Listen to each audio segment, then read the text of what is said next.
بہت سے ایسے مواقع ہیں کہ جس کو مسلمانوں نے بدعت بنا لیا ہے، حالانکہ وہ اعمال بڑی اونچی سنتیں ہیں، جس میں سے ایک صوم عاشورہ ہے، عاشورہ کا روزہ۔ پہلے یہ فرض تھا، پھر رمضان کے روزے پر آنے پر یہ روزہ مستحب ہو گیا، ورنہ پہلے فرض تھا۔ رات کا قیام تہجد بھی پہلے فرض تھی، پھر 1 سال کے بعد اس کو نفل کر دیا گیا۔ اسی طرح صوم عاشورہ پہلے فرض تھا۔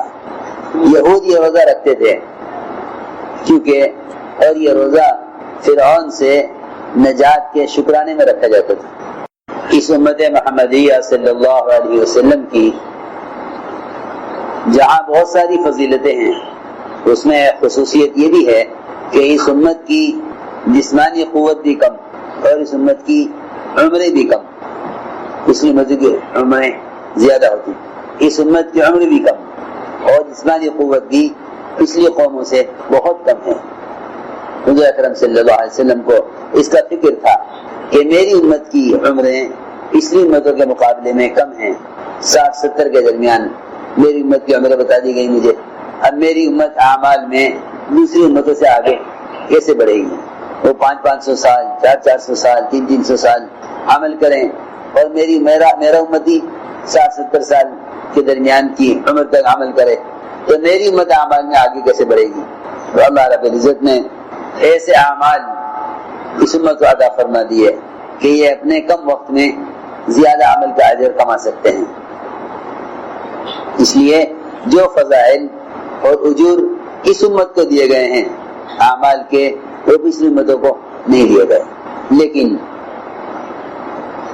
امت نے اس کم عمری میں اتنے مواقع ملنے کے باوجود ناقدری اور ناشکری کی وجہ سے اپنے اعمال کو ضائع کر دیا۔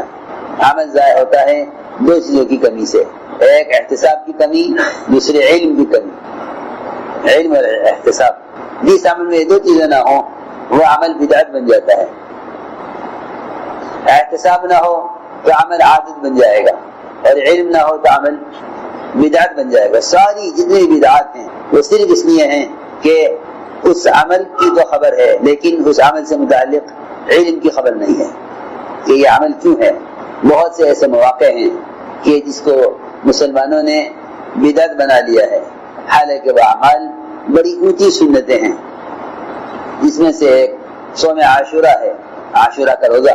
پہلے یہ فرض تھا، پھر رمضان کے روزے پر آنے پر یہ روزہ مستحب ہو گیا، ورنہ پہلے فرض تھا۔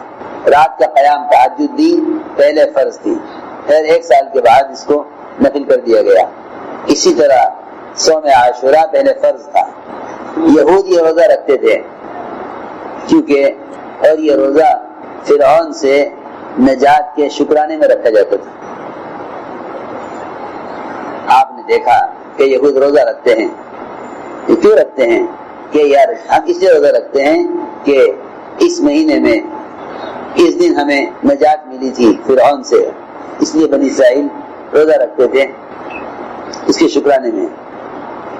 تو آپ نے فرمایا کہ ہاں یہ روزہ ہم بھی رکھیں گے لیکن ہم یہود کی مخالفت کریں گے۔ صحابہ نے عرض کیا کہ یہود کی تو ہمیں مخالفت کرنی ہے، اس دن تو وہ روزہ رکھتے ہیں۔ فرمایا کہ اگر میں اگلے سال تک باقی رہ گیا تو میں 2 دن کا روزہ رکھوں گا، 9 کو بھی اور 10 کو بھی، اس لیے 2 روزے رکھنے چاہیے، 9-10 رکھو یا 10-11 کا روزہ رکھو، 9-10 یا 10-11۔ یہود کی مخالفت، جب نیک عمل میں ان کی مخالفت ہے تو برے اعمال میں کتنی مخالفت کرنی چاہیے؟ جب ایک نیک عمل میں بھی ان کی مخالفت کرنی ہے، حالانکہ روزہ نیک عمل ہے، اگر وہ 1 روزہ رکھیں تو ہم 2 روزہ رکھیں گے ان کی مخالفت میں۔ تو سوچ جاتا ہے آج کہ جب نیک عمل میں مسلمان کے لیے یہود کی مخالفت کا حکم ہے تو ان کے برے اعمال میں کتنی مخالفت کا حکم ہوگا؟ حالانکہ روزہ نیک عمل ہے، مگر اس میں بھی ان کی مخالفت کرنی ہے، روزہ چھوڑ کر نہیں بلکہ 2 روزے رکھ کر، کہ ان کا معمول 1 روزے کا ہے۔ آپ نے فرمایا صحابہ سے کہ تم 2 روزے رکھو، یہ 9-10 کا روزہ رکھو یا 10-11 کا روزہ رکھو۔ لیکن میرے دوستو عزیزوں، امت نے اعمال کے مواقع کو علم اور احتساب نہ ہونے کی وجہ سے رسم اور بدعت بنا لیا ہے۔ اپنے اعمال کے اندر احتساب پیدا کرو، اور احتساب پیدا ہوتا ہے کسی عمل کے فضائل کو یاد رکھنے سے کہ اس عمل کے کیا فضائل ہیں، اس دن کے کیا فضائل ہیں. یعنی اس دن سے تو انسانیت کی ابتدا ہوئی ہے. انسانیت کی ابتدا آدم علیہ السلام میں روح پھونکی گئی ہے، وہ اسی دن. سب سے پہلا کام یہ ہوا کہ آدم علیہ السلام کے پتلے میں روح ڈالی گئی، اور ابراہیم علیہ السلام کی پیدائش بھی اسی دن ہوئی، اور موسیٰ علیہ السلام کو ان کی قوم کا نجات فرعون سے اسی دن ملی، اور یوسف علیہ السلام جیل سے اسی دن نکالے گئے، اور ادریس علیہ السلام کو ورفعناہ مکان علیہ، رفعناہ مکان علیہ یعنی ادریس علیہ السلام کو اونچے مقام پر پہنچایا، یعنی جنت میں سورج کی تپش کو کم کرایا تھا دعا کرا کے کہ فرشتہ جو سورج پر مسلط متعین ہے وہ اس کی گرمی کو کیسے برداشت کرتا ہوگا جب اتنی دور رہنے والے انسان اس کی گرمی سے پریشان ہیں. اللہ سے دعا کی کہ اللہ اس فرشتہ جو تو نے سورج سے متعین کیا ہوا ہے اس سے گرمی کو کم کر دو. اس دن سے فرشتے نے محسوس کیا کہ آج مجھے سورج کی گرمی تپش کم محسوس ہو رہی ہے. اللہ سے پوچھا، اللہ نے فرمایا کہ ہاں ہمارا ایک بندہ ہے جسے تیرے لیے یہ دعا کی، ہم اس کی دعا پر تیرے لیے سورج کی گرمی کو کم کر دیں. کون بندہ ہے وہ؟ تو ادریس ہے. کہ اللہ جب اس نے میرے لیے یہ کیا ہے تو کیا میں اس کی ملاقات نہ کروں؟ کہ ہاں ضرور مل گیا ہو. آئے تو ادریس علیہ السلام کہ بھئی بات یہ ہے کہ میرے لیے کام کر دو. کہ کیا؟ کہ سیر کرا دو ذرا جنت دو. چلیے لے گئے کہ پہلے جنت دیکھیں گے؟ نہیں، پہلے جہنم دکھلاؤ، پہلے جہنم دکھلاؤ. کہ چلو جی پہلے جہنم دیکھو. پہلے جہنم دیکھی، خسرات دیکھا، پھر جنت میں گئے. جنت میں ساری جنتیں دیکھی، میری کون سی ہے گئی آپ کی جنت، اس میں داخل ہوئے. میں کہتا تم جاؤ، اب تم جاؤ، چھٹی تمہاری، ہم تو یہاں رہیں گے. کہ نہیں، یہاں آپ کیسے رہیں گے؟ کہ کیسے نہیں رہیں گے؟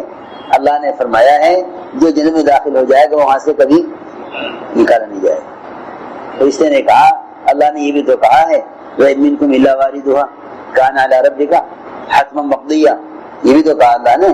تو جیسا نے کہا اسی لیے تو پہلے جہنم ہو کر آیا ہوں، وہاں سے اسی گزر کے آیا ہوں، ہم تم یہاں سے جائیں گے نہیں. اللہ نے فرمایا چھوڑ دو میرے بندے کو. وَرَفَعْنَاهُ مَكَانًا عَلِيًّا، ادریس علیہ السلام اسی دن جنت میں داخل کیے گئے، اور نوح علیہ السلام کی کشتی جودی پہاڑ پر اسی دن آ کر رکی. یونس علیہ السلام مچھلی کے پیٹ سے اسی دن باہر پھینکے گئے، اور موسیٰ علیہ السلام پر توریت اسی دن نازل کی گئی. ابراہیم علیہ السلام کو آگ میں اسی دن ڈالا گیا، اور آدم علیہ السلام کی توبہ بھی اسی دن قبول ہوئی. اتنا کچھ اس مہینے میں کرنے کا ہے کہ رمضان کے بعد سب سے افضل مہینہ وہ محرم کا ہے، کیونکہ اللہ کا مہینہ ہے. شہر اللہ، اس مہینے کے ساتھ اللہ کی نسبت ہے. شہر اللہ المحرم بہت بہت نیکی کمانے کا مہینہ ہے، مگر جہالت نے اور بدعتوں نے اور پچھلے کو دیکھ کر عمل کرنے والوں کے عمل نے بجائے انفاق کے اسراف پر ڈال دیا، اور بجائے اتباع سنت کے بدعتوں پر ڈال دیا. یعقوب علیہ السلام کی بینائی بھی اسی دن واپس ہوئی. یعقوب علیہ السلام کی بینائی چلی گئی تھی. یوسف علیہ السلام کا کنویں سے بھی نکالا جانا اسی دن ہوا، اور ایوب علیہ السلام کو شفا بھی اسی دن ہوئی. داؤد علیہ السلام کی توبہ بھی اسی دن قبول ہوئی، اور سلیمان علیہ السلام کو سلطنت بھی. جو کچھ لینا ہے مہینے میں لے لو، جو کچھ لینا ہے اس مہینے میں لے لو، اس دن لے لو. قیامت کے دن کا قائم ہونا بھی یہ اسی مہینے میں ہے، قیامت اسی مہینے میں قائم ہوگی. حضرت عمر کی شہادت بھی اسی مہینے میں ہوئی ہے، اسی دن ہوئی ہے. بہرحال بہت سی چیزیں ہیں جو اس مہینے میں خاص طور پر پیش آئی ہیں، تو اہتمام کریں ساتھی روزہ رکھنے کا.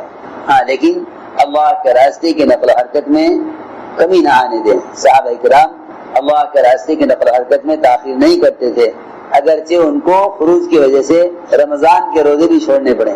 یہ فرض ہے. ایسا نہ کرے کوئی کہ چلو جماعت میں نہ جا کے روزہ رکھ کے یہاں قیام کر لوں، ایسا نہ کرے. اگر ہمت ہو تو روزے کو اور خروج کو جمع کرنے ہیں، ہمت نہ ہو تو خروج کو مقدم رکھیں، روزہ کھول لیں. فرماتے ہیں ابو قتادہ رضی اللہ تعالیٰ عنہ، حضور اکرم صلی اللہ علیہ وسلم سے پوچھا گیا عاشورہ کے دن کے روزے کے بارے میں.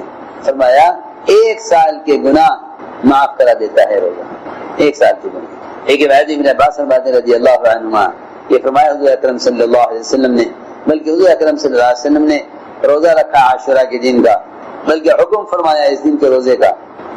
فرماتی ہیں عائشہ رضی اللہ تعالیٰ عنہ ایک روایت میں ہے فرماتے ابن عباس رضی اللہ تعالیٰ عنہ کہ سوال کیا گیا، ان سے پوچھا کہ عاشورہ کے دن کے بارے میں، تو فرمایا کہ میں نہیں جانتا کہ حضور اکرم صلی اللہ علیہ وسلم نے روزہ اس دن کے روزے کو علاوہ کسی اور دن کو فضیلت دی ہو اس پر سوائے رمضان کے، رمضان کے علاوہ کسی اور دن کے روزے کو محرم کے روزے پر فضیلت دی ہو۔ ایک روایت میں ہے کہ فرمایا حضور اکرم صلی اللہ علیہ وسلم نے کہ کوئی دن روزہ رکھنے میں عاشورہ سے افضل نہیں ہے سوائے رمضان کے مہینے کے، سب سے افضل روزہ رمضان کا مہینہ یا عاشورہ کا روزہ ہے، رمضان کا روزہ یا عاشورہ کا روزہ۔